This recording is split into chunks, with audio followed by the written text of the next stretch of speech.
हरे कृष्णा। मैं हूं दुर्गेश कृष्णदास और एक बार फिर से आप सभी का स्वागत है हमारे यूट्यूब चैनल हरे कृष्णा डिवोशन पे। आज हम लेकर आए हैं आप सभी के लिए मोहिनी एकादशी व्रत कथा, जो कि काफ़ी ज़्यादा महत्वपूर्ण है, क्योंकि इस एकादशी के बारे में स्वयं भगवान श्री राम ने अपने गुरु ऋषि वशिष्ठ जी से पूछा है।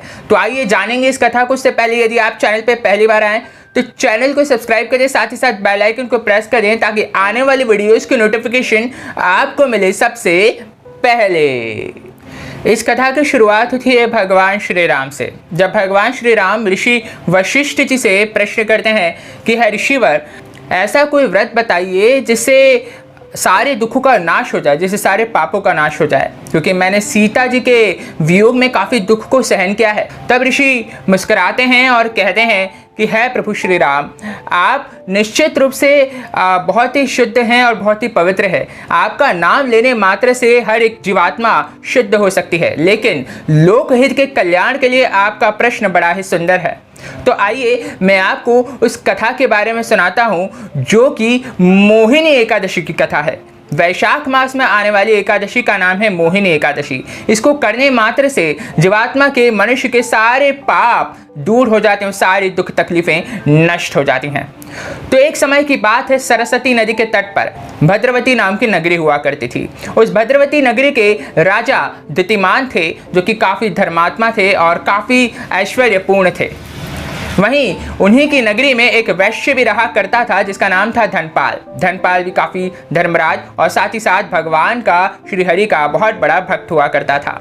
अब धनपाल के 5 पुत्र थे, लेकिन दुर्भाग्यपूर्ण धनपाल का 5वां पुत्र दृष्ट बुद्धि अपने नाम के ही समान महापापी था। वो वैश्याओं का संग किया करता था, दुराचारी मनुष्यों का संग किया करता था, जुआ खेलता था, मांस मछली मदिरापान सब पाप कर्मों में प्रवृत्त रहा करता था और इसी प्रकार अपने पिता के धन को नष्ट किया करता था।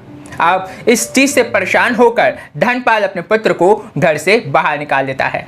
अब दृष्ट बुद्धि के पास जो भी धन था, जो भी उसने हीरे जवाहरात पहने थे और जो भी वस्त्र थे, उनको बेचकर वो धन से अपना जीवन को व्यतीत करता है। जब धन भी खत्म हो जाता है तो वैश्या और उसके सारे मित्र उसको छोड़कर चले जाते हैं। यहाँ ये समझना होगा, जब तक आपके पास धन संपन्न सब कुछ है, तब तक आपके सारे सगे संबंधी आपके साथ, उसके बाद सब छोड़ के चले जाते हैं। मित्र और वैश्या को छोड़ के जाने के बाद वो जंगलों में भटकने लगा, चोरियां करने लगा और एक बार एक नगर के राजा ने उसे पकड़ भी लिया। लेकिन जब पता चला धनपाल के पुत्र हैं तो उसे चेतावनी देकर छोड़ दिया गया। लेकिन दूसरी बार जब चोरी करके पकड़ा गया तो चेतावनी नहीं दी गई, उसे कारागार में बंद करके उसे दंड दिया गया। काफी दुखों को सहन करने के बाद वो वहां से जब निकला तो जंगल में जाकर बहेलिया बन गया और शिकार करने लगा, पशु पक्षियों को मार के खाने लगा।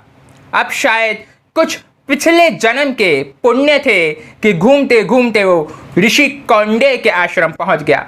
वहीं ऋषि कौंडे गंगा नदी से स्नान करके भीगे हुए वस्त्रों में से बाहर आ रहे थे, तो उनके वस्त्रों से कुछ जल की बूंदे दृष्ट बुद्धि को स्पर्श कर जाती है, जिससे दृष्ट बुद्धि को सद्बुद्धि आ जाती है।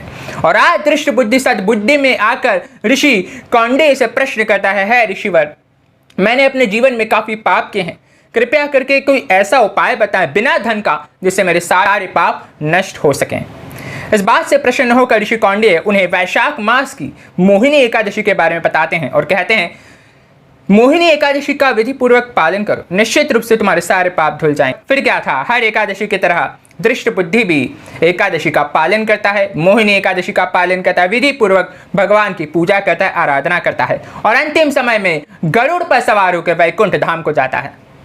तो एकादशी का महात्म्य हमारे जीवन में बहुत ज़्यादा ज़रूरी है। एकादशी करना बहुत ज़्यादा ज़रूरी है। हर एक भक्त को एकादशी करनी चाहिए, जिससे हमारे जीवन में शुद्धिकरण आए। और the most important thing is, Ekadashi में किसी भी रूप में, किसी भी प्रकार से आप अन्न ग्रहण ना करें। द्वादशी के दिन पारण करके अपने व्रत को सफल कीजिए। तो आज के लिए इतना काफ़ी है। आने वाली और वीडियोस इंटरेस्टिंग होने वाली हैं, तो उसके लिए अगर वीडियो पसंद आए तो लाइक करें, कमेंट करें और चैनल को भी सब्सक्राइब कर दें। हरे कृष्णा।